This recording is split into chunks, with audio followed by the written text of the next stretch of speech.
So this is a new beginning, another new beginning. How many new beginnings have we had in our life? Apart from the one where we first started out 27 years ago. Well, I mean, theoretically, every day is Well, this is true. Mindfully speaking, every moment is a new every beginning. moment, but yeah, no. Yes, but a new beginning in terms of our writing and our Yeah. and our creativity. So to put it in context for anyone watching, we're currently reading a book about how to write a memoir, which sort of tells you the key things that this editor thinks are important. And we've come across a chapter where it's saying that you have to promote yourself heavily and how to do that. So we've got all the social media and all the community stuff that you're supposed to get involved with. And That is so far out of our comfort zone. yeah, less so in Sylvia's, as we were just talking about, although she sort of disputes that. Well, I had to learn to get over that before I met you, because I was working as a hypnotherapist and writer before I met you, and so I had to and I was also went self-employed, so I had to do the self-promotion, but it wasn't easy. I didn't find it easy, but I kind of just put a mindset on my head and just did it. I didn't think about what I was doing, I just did it. And it worked pretty well while I was in London, because you've got a very good source of potential clients who might want your offerings. But it didn't. Once I moved away from London, and it wasn't quite so straightforward and easy to do. It's been much harder for me as well, and I've had to overcome a lot of reluctance. But anyway, here we go. Here we are. Yeah, I think the interesting thing about what you've just said is that when we first met and you were doing that in London, the internet wasn't even it wasn't a thing, even around. It was Time Out magazine, which reached all Londoners pretty much. Yeah, so the whole world's changed in that time, hasn't it? And self promotion or promotion of things that you want people to see and read or listen to or whatever has changed so dramatically. But it still means, for me, I can only speak for me, but it still means that I've got to promote David Hughes and or us, yeah, if we're doing a joint thing, but I'm just talking for myself now, really about how difficult it is for me, and you can say how difficult it is for you. I'm having to promote David Hughes, and I'm a very what's the word? Self-contained antisocial.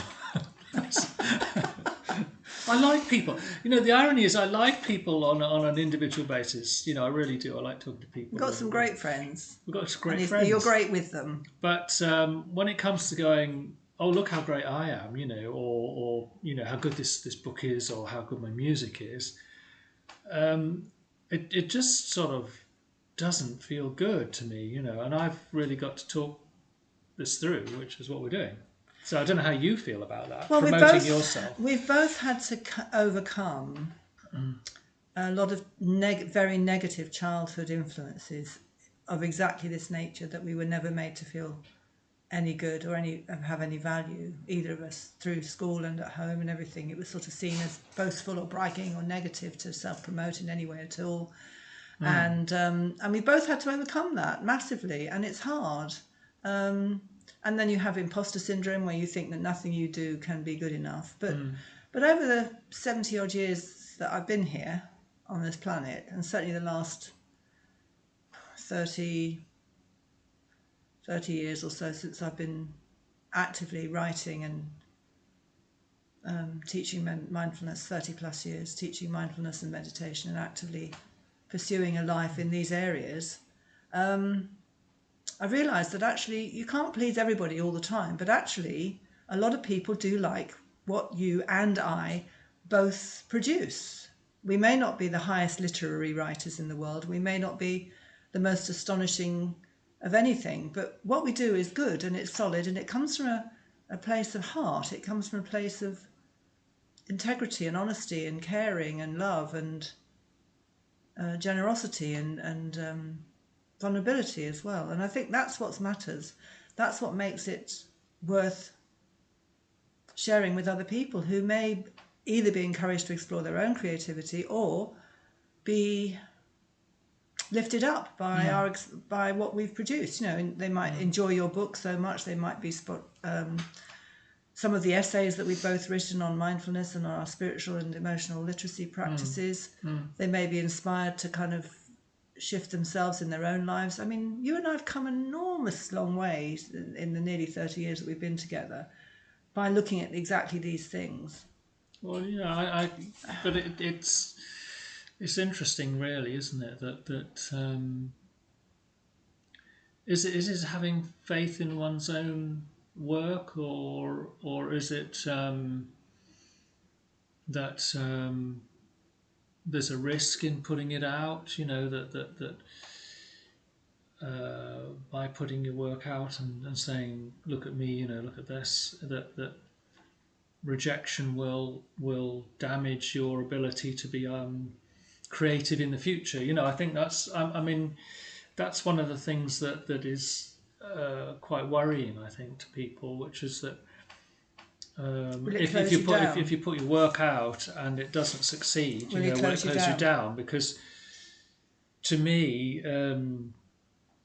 being creative in whatever form, whether it's music or poetry or writing books, is something that's really enjoyable. You know, the actual act of creating is really enjoyable. And if I felt that you know, putting myself out there in a big way was going to destroy that, then I'd rather not do it, because I'd rather have the fun and the joy of creating something than have this sort of terrible feeling that what I created isn't quite what I believed it to be, you know. And I suppose everyone faces that. That's imposter syndrome. It is imposter syndrome. It's totally in a way. Imposter syndrome. Well, it could be imposter syndrome. It's imposter syndrome. That's my classic word switching. Yeah. Yes. Yeah, but I think I've got to the point now where I'm going to put stuff out there and I'm going to try and reach an audience. And if that happens, that's fantastic. But actually, I've discovered that I have a need to write. I have a need to write down everything that I've written, really. And more, every time I think, oh, what am I going to, you know, I finish a new book, what's coming next? And then 3 or 4 more book ideas come popping into my head. And I'm thinking, right, that's me covered for the next 2 or 3 years. And then before I even get to the end of those projects, I've got more ideas coming into my head. So I sort of feel like I don't look for it. I'm not thinking about it, but it's constantly there. And I think I will write and perform poetry and stuff. And this new project I'm doing with my friend Donna, who's also a poet, about doing a double act of telling stories about, well, semi-memoir stories, personal stories, which are going to be humorous and also challenging, I think. And I think it'll be a very good show. And we're putting that together. And it's going to be interesting to see who enjoys it, who feels positive about it, who thinks it's not going to be worth doing, you know. But I'm not going to not do it. I'm not going to not play around with words with my friend Donna or play around with ideas with you. I'm not going to stop doing that, because it's become who I am. Once I allowed myself to acknowledge this creative streak in me, which was always there but was so suppressed by all the feedback I'd had at school and at home growing up, and even from ex-partners and things like that, sort of like, you know, you can't be a writer. Don't go there. No, don't go there. Don't go there. That I think that I'm not going to be suppressed anymore. It's insuppressible, if that's a word. Insuppressible. I don't know. Unsuppressible. Yeah. It's not possible for me to suppress it anymore. It's sort of like it's found its voice in me and it's going to come out. So I'm going to express myself creatively in the ways that I do, including my gardening and accommodate it according to my age and what my body could achieve and all the rest of it. But I'm basically going to carry on doing that till I can't. Not till I don't want to, but till I can't. Just knocking the I'm screen. sorry, I darling. didn't mean to knock the That screen. wasn't an earthquake. That was Sylvia knocking the screen. I didn't mean to. Sorry about that. No, I mean, I think one of the things I find difficult, and you're the same. You've written without any hope of getting published, so you write because of the joy of it. Oh yeah, and I think that's what I'm trying to say. You know, that my enjoyment comes from the actual act of writing, and one of the things that I've talked about with yourself in the past is the fact that I find it very difficult to accept positive praise, if you like. You know, praise, I suppose, is the word. Yeah.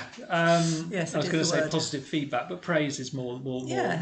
And encouragement. We don't like encouragement either. I find that more difficult, actually, than rejection in a way. But that's because you've been taught to accept rejection, and you've got imposter syndrome because of your childhood influences. Yeah. But I'm just You've got to get over that. You've got to get over that. Yeah. This is one of the challenges that this new project will help us do, is to get over those blockages in our own histories that were put there without bad intent. They were meant to be realistic, you know, get a job as something else, like an office worker or a teacher or whatever. Well, I think, not try and imagine that you've got anything unique or special to say. But yet we have, actually, and the people who do follow us and read our books find us both.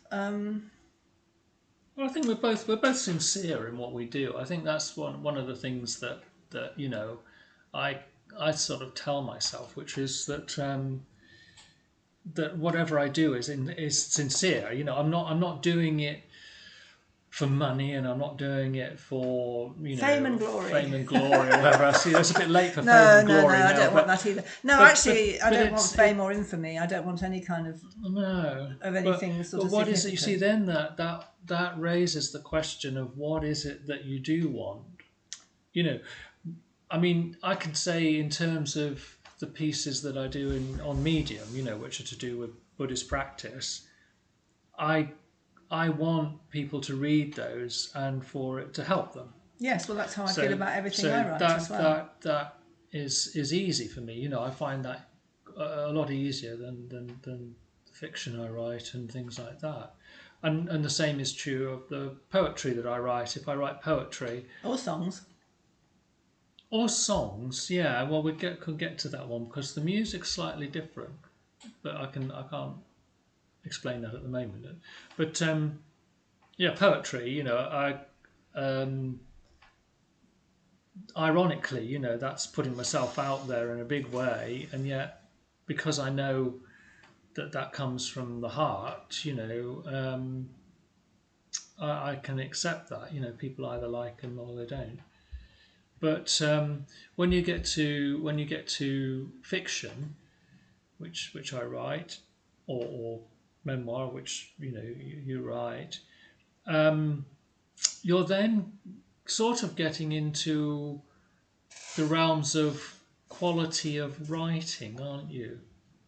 So you can be very sincere in what you want to put down on the page, but if your quality of writing isn't as good as you think it is, then it doesn't matter how sincere you are. You know, it doesn't matter. You know.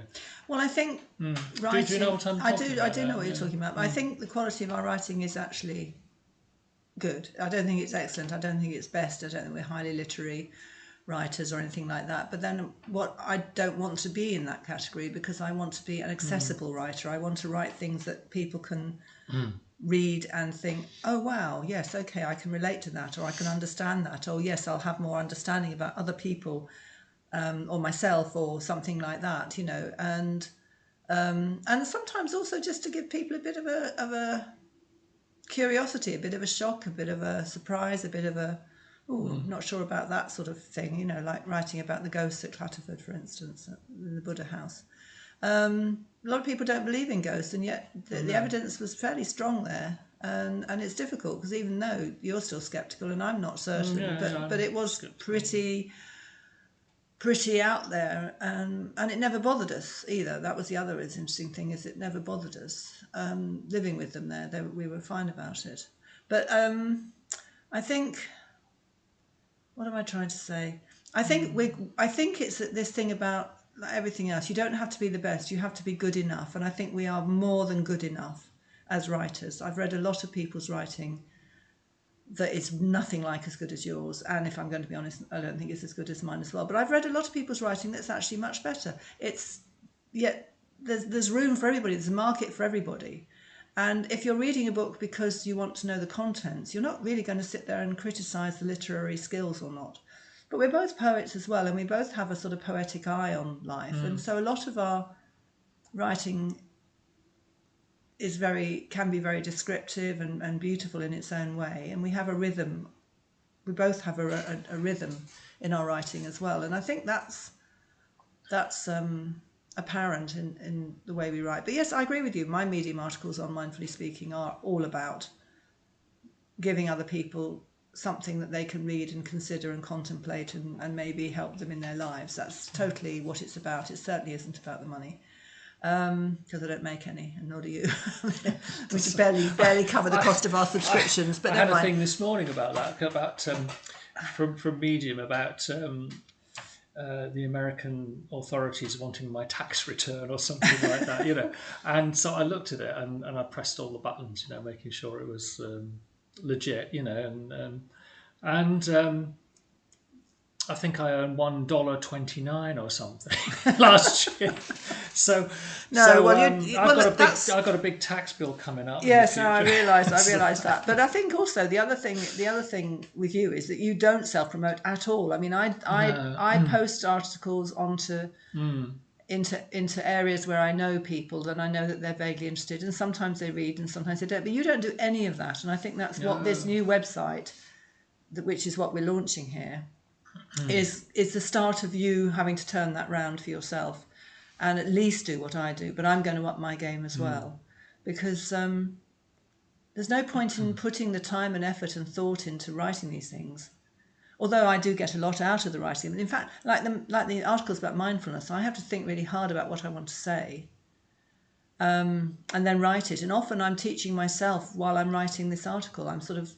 My thinking for writing the article is actually reminding myself or teaching myself or cajoling myself even sometimes into looking at how I am or am not putting this into practice myself. So whilst I'm giving somebody... So sort of like self-examination. It's a bit like when we teach the mindfulness courses for neurodivergency. Yeah. Accessible mindfulness for people with neurodivergency. It's a difficult subject, and it's easy for me with my neurodivergency to kind of wander away from my mindfulness practice very quickly. But teaching those courses three times a year, as we are currently, makes me recognise that I have to keep my commitment to the practice up as well, and I have to keep experimenting with ways to make it accessible for myself and everything, so that I can pass that on to people who come on our courses. And again, not everybody carries on with them. A lot of people do join the Sangha. A lot of people stay for a while and then move on. But a lot of people find great sanctuary and stay for years. In some cases, there's people in the Sangha for neurodivergent people who came on our courses years ago, and they're still there. So it's... Yeah, we're going slightly off. I know, but what I'm saying is, I think that what I'm trying to say is that we benefit from our productivity and our creativity as much as we try to help other people through it. That to me is the purpose of it, the role of it. Yeah, and I think if you do anything, you've got to sort of progress, haven't you? I mean, your writing's got to get better, or your music's got to get better, or whatever else. Otherwise, there's nothing satisfying about it, is there?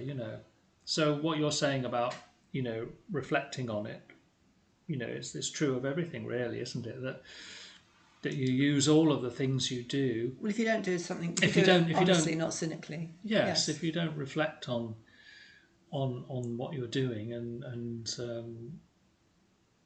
try and do the best you can, and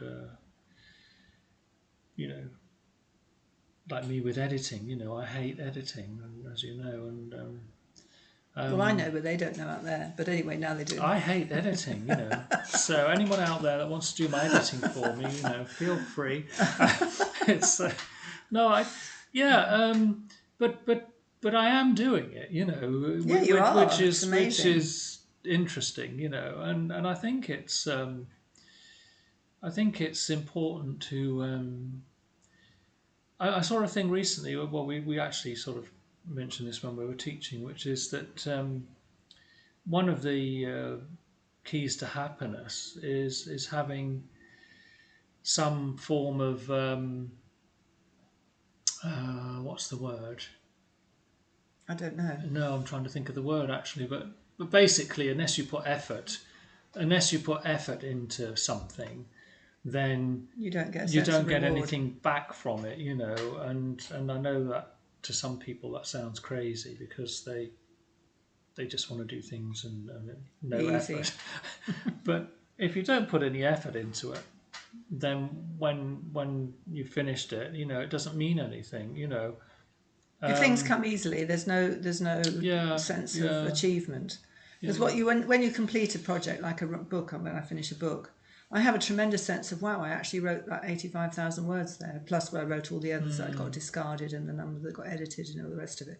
And I'm thinking, yeah, I'm pretty pleased with myself about that. So it is a sense of achievement, and whether they sell or not is neither here nor there to me that much. Which brings us back to why are we doing self-promotion then? Because we want to get other Go people, around in we want to circles. make our stuff available to other people for whom it might be of some benefit, some value, some inspiration, some enjoyment, some encouragement. I mean, all of the things that we experience from our own creativity and each other's creativity, we can offer to other people as well. Yeah, And yeah. that's as good a motive as anything, as it, you know. I just noticed that your head looks bigger than mine. Well, that's because I'm further forward But if than I you. go like that, mine Exactly. looks bigger than you. Oh, you look tiny then. Oh, you're absolutely minuscule.